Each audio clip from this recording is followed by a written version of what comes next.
ఎన్నో శరీరాలు తీసుకున్నటువంటి జీవుడు అరుణాచలం ఎప్పుడైనా విడితే, అక్కడ అరుణాచలం పట్టణంలోకి ప్రవేశిస్తే చాలు, వెంటనే అతని జీవయాత్రకి వేరే గీత గీస్తారు.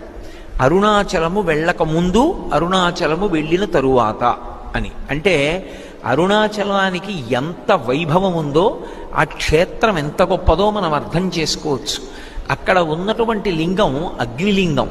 నేను మీతో మనవి చేశాను, పరమశివుడు అష్టమూర్తి తత్వంతో ఉంటాడు. అందుకే పరమశివుడికి పూజ చేస్తే 8 నామాలతో పూజ చేస్తే చాలు, సంపూర్ణమైనటువంటి పూజ పూర్తి చేసినట్టే.